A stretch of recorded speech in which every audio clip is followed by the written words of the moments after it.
Pembahasan di malam hari ini pembahasan yang sangat sederhana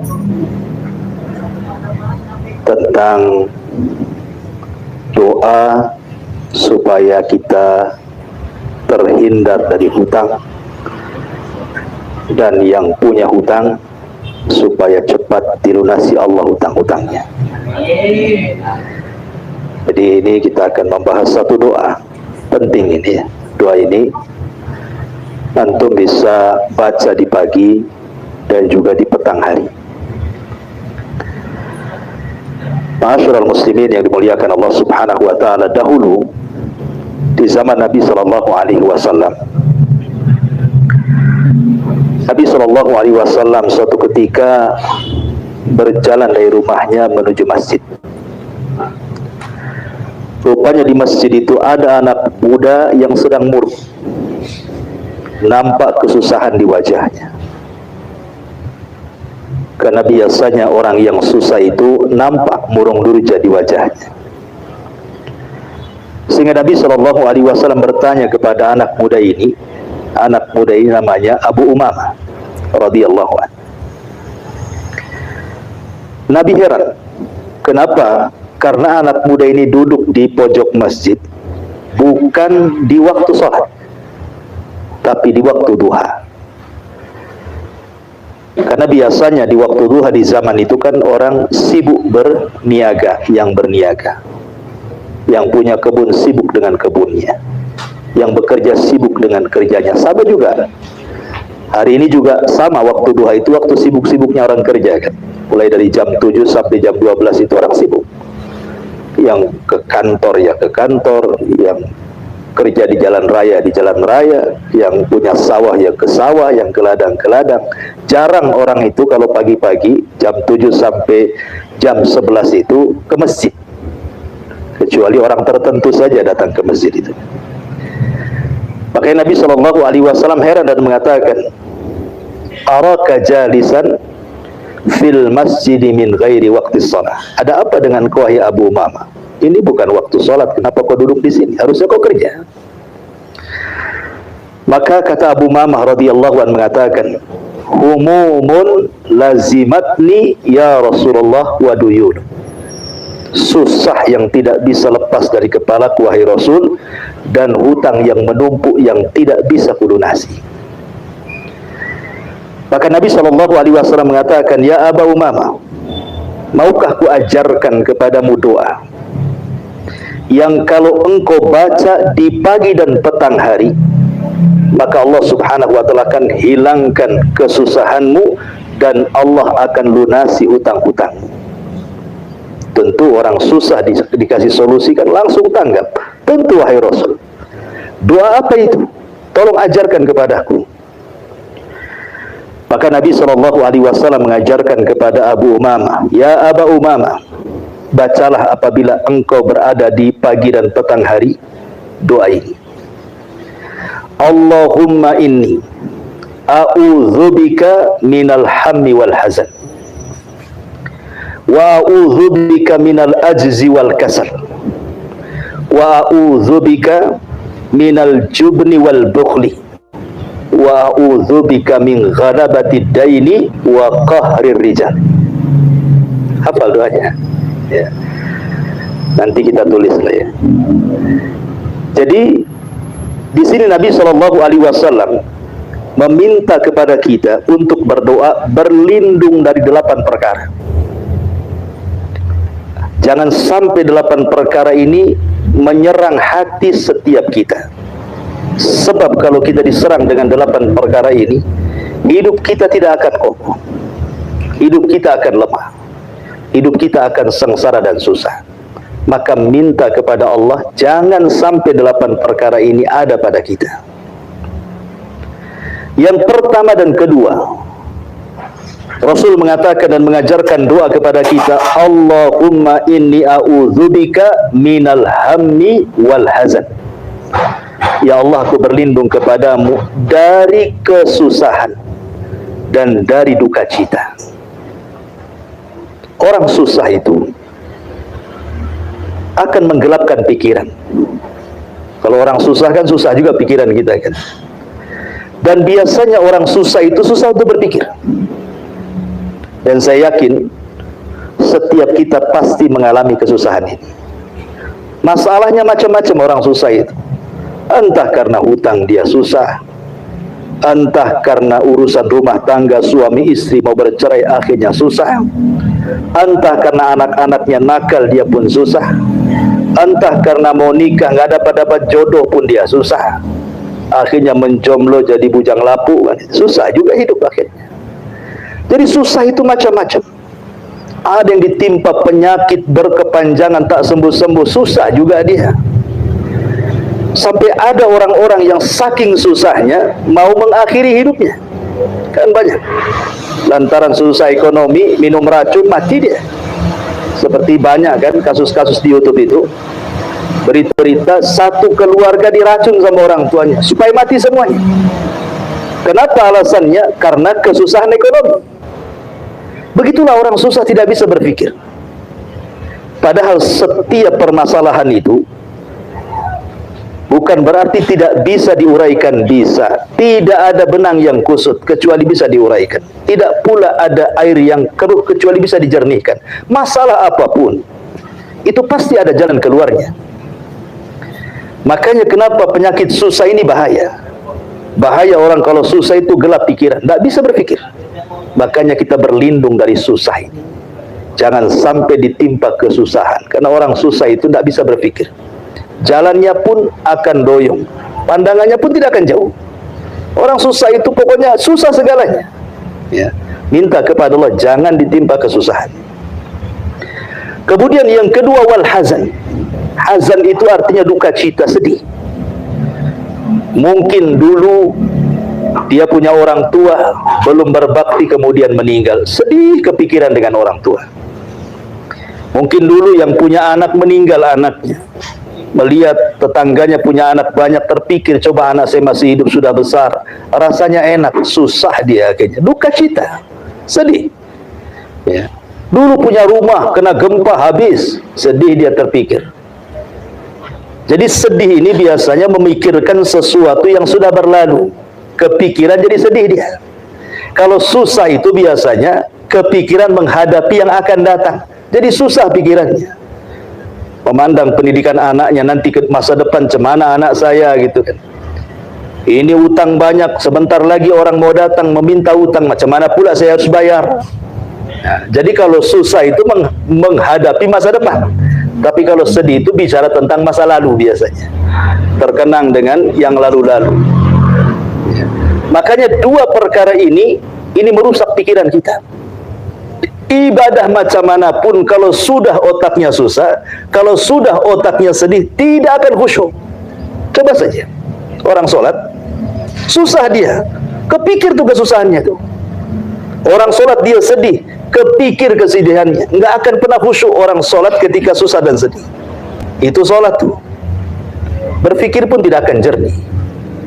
Makanya dua perkara kita minta kepada Allah, jangan sampai kita susah dan jangan sampai kita sedih. Kalaupun kita pernah ditinggal orang yang kita cintai, atau barang yang kita sukai, atau rumah yang kita dulu miliki, tiba-tiba Allah subhanahu wa ta'ala hilangkan, maka berdoa supaya Allah menggantinya. Jangan sedih terus. Ya. Ini 1 dan 2. 3 dan 4, Nabi SAW mengajarkan kembali, Allahumma inni a'udzubika minal ajzi wal kasali. Ya Allah, aku berlindung kepadamu dari kelemahan dan juga kemalasan. Ini bahaya. Orang lemah itu cita-citanya tinggi, tapi tidak bisa diraih karena kelemahannya. Tapi orang malas terbalik.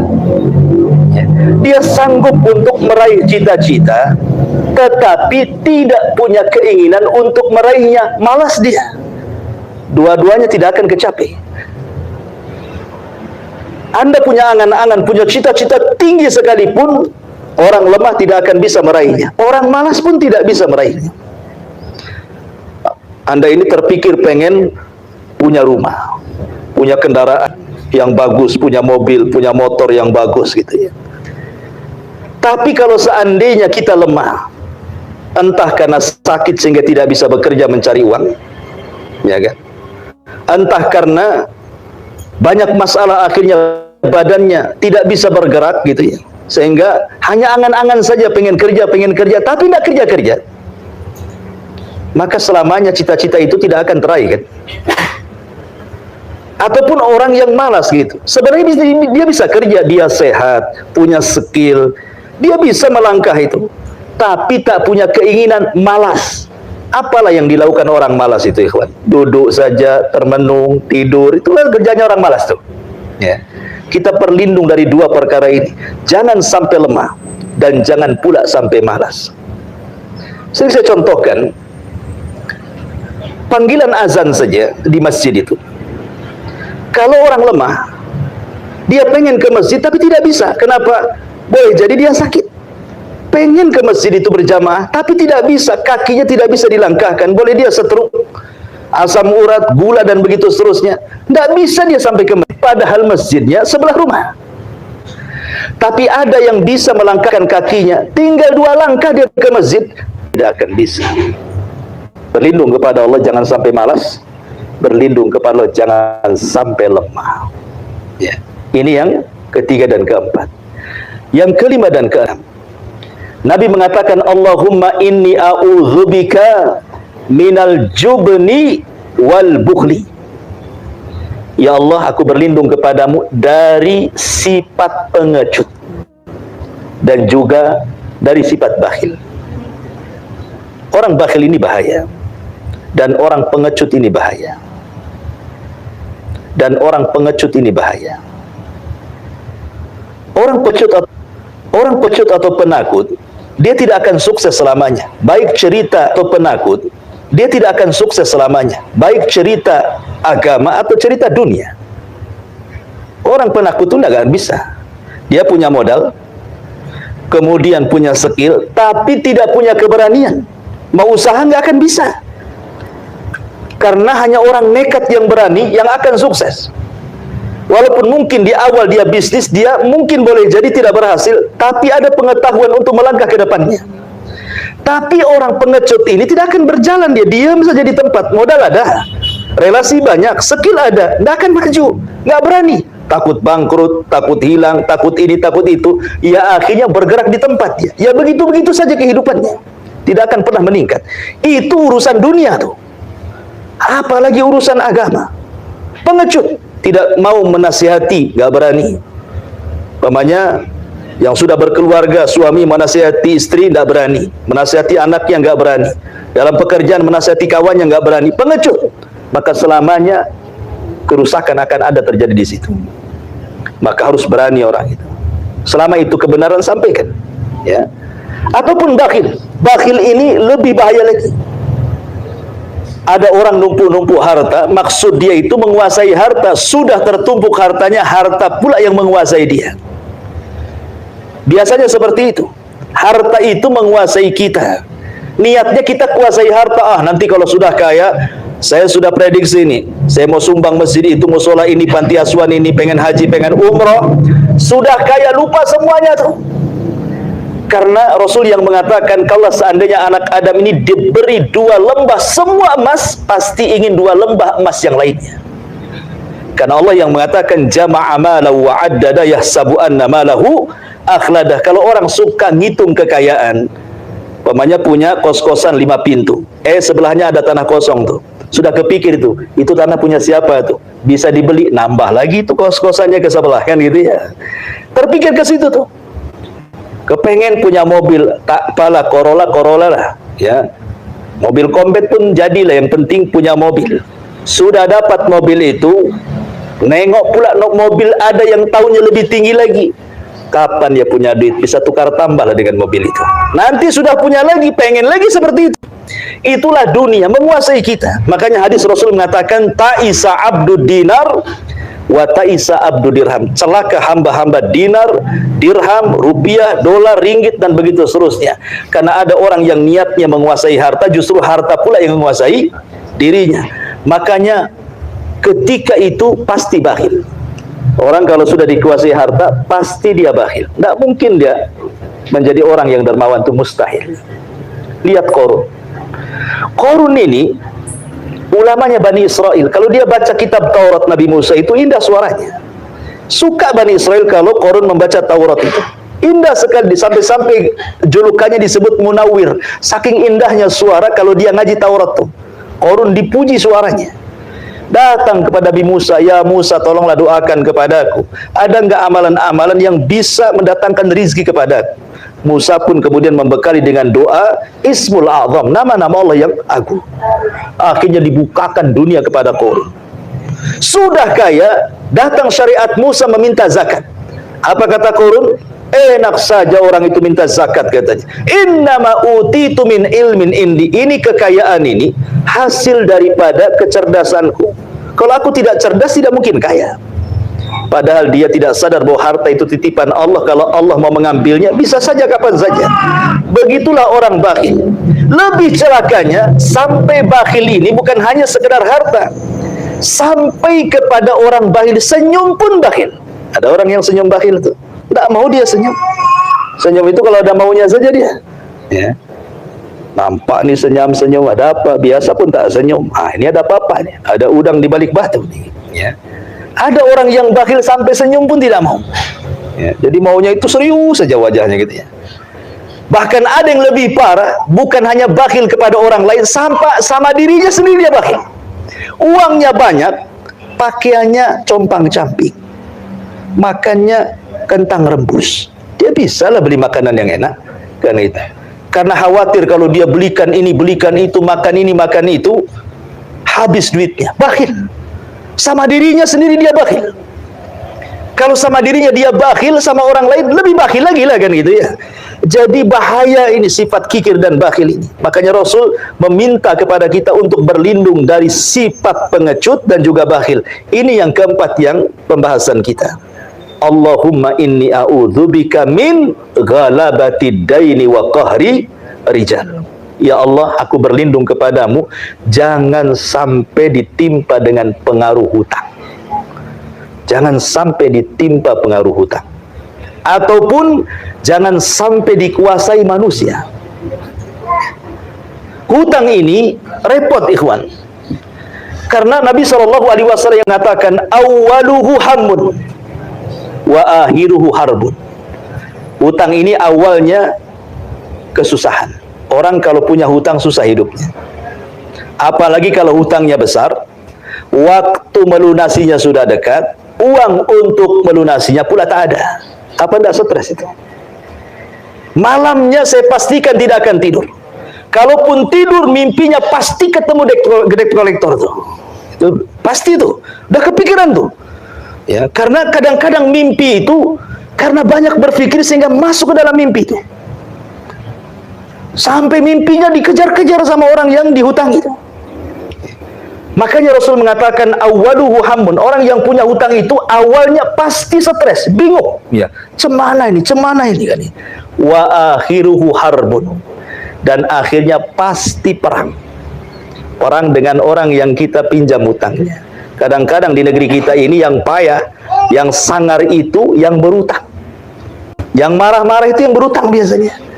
Harusnya yang marah itu yang ngutangi kan begitu. Uangku diambil kamu, kenapa kau pula yang marah kan gitu ya.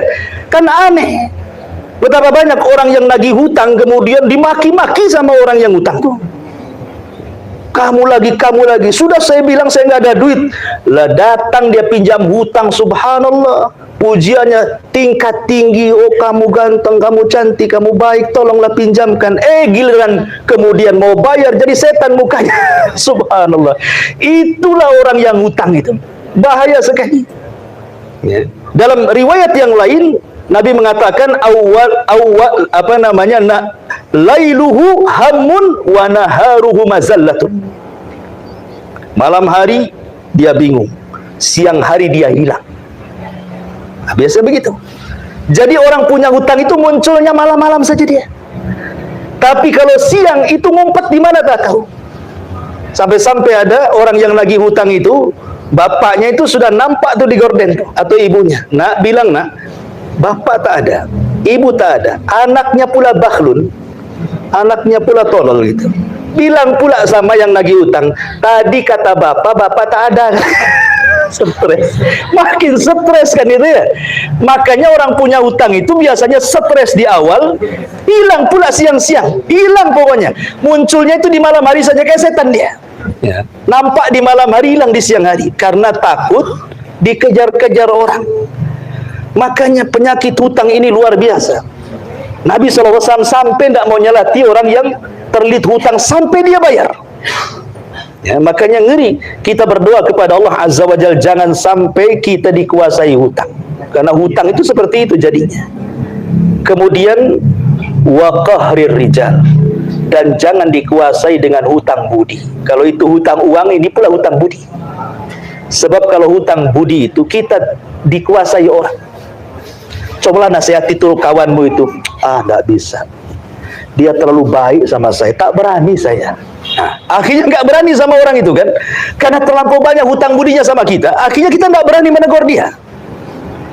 Akhirnya kita tidak pernah merdeka. Pada negeri kita ini sudah merdeka 45 tahun yang silam, nggak merdeka kita ini karena dikuasai orang. Jangan sampai dikuasai orang. Seperti orang mengancam kita akan dibunuh, kepikiran terus, ya. Karena kita merasa takut dengan orang. Jangan pernah takut dengan orang, takutlah kepada Allah. Jangan sampai dikuasai orang. Ini dua penyakit bahaya, terpengaruh dengan hutang dan jangan sampai dikuasai orang. Kemudian kata Abu Umamah, setelah dia membaca doa ini pagi petang, dia mengatakan, demi Allah setelah aku rutinkan bacaan ini, azhaba anni hammi wa qada anni daini. Rupanya Allah hilangkan kesusahanku dan Allah lunasi seluruh hutang-hutangku. Maka ini pelajaran bagi Anda yang mungkin terlilit hutang, merasa takut, sering-seringlah baca doa ini. Di pagi kita baca, di petang kita baca, Allahumma inni a'udzubika minal hammi wal hazan, wa a'udzubika minal azzi wal kasal, wa a'udzubika minal jubni wal bukhli, wa a'udzubika min ghalabati daini wa qahrir rijal. 8 perkara semoga dihilangkan dalam kehidupan kita dengan cara membaca doa ini. Karena begini, ikhwafidin yang dimuliakan Allah Subhanahu wa ta'ala, doa itu mengetuk pintu langit. Ingat, doa itu mengetuk pintu langit. Kalau seandainya saya tidak suka dengan Anda, kemudian saya dalam rumah, otomatis ketika Anda datang ke rumah saya ngetuk pintu, kira-kira dibuka nggak? Nggak akan dibuka, karena saya benci. Saya tidak suka dengan dia, ngapain diketuk-ketuk rumah saya? Tapi kalau seandainya terus dia ketuk dari pagi sampai sore, dari sore sampai pagi, dari pagi lagi sampai sore, dari sore lagi sampai pagi, seminggu dia ketuk rumah kita, kira-kira dibuka nggak tuh pintu? Kan gitu. Pasti dibuka lah kan itu. Bisik orang ini. Terus seminggu kita ketuk rumah saja. Mungkin dibuka karena emosi, atau dibuka mungkin tanya kenapa kita ketuk terus. Kan itu. Artinya bahwa manusia saja kalau diketuk-ketuk pintunya pasti dibuka. Sementara kita mengetuk pintu langit, tidak mungkin Allah tidak membukakan pintu langit karena doa-doa kita. Jadi kalau kita banyak berdoa, terus berdoa, lama-lama pintu langit akan dibuka, dan Allah pun pasti akan mengijabah setiap doa hamba-hambanya. Dan ingat bahwa pengijabahan doa itu terkadang Allah kasih cash. Kita utang banyak, baca doa ini sambil ikhtiar, rupanya sebulan sudah lunas. Seperti sahabat Abu Umamah ini, langsung cash, ya, ijabahnya. Terkadang sengaja Allah Subhanahu wa ta'ala tidak langsung kabulkan doa itu, sengaja Allah buat celengan di akhirat untuk meningkatkan derajat kita di surga. Atau boleh jadi terkadang pengabulan doa itu yang diijabah lain pula, yang diminta lain pula. Kita minta rumah, tapi yang diijabah lain lagi. Contoh umpamanya, ya Allah, saya ini ngontrak terus gitu. Udah ngontrak tidak di kota, di pinggir lagi, pendek rumah, pakai seng, pokoknya AC pun tak ada, stres hidup ini. Tolonglah kasih kerjaan yang layak dan begitu seterusnya. Nggak dikasih sama Allah. Rupanya dia jalan di jalan raya pakai motor.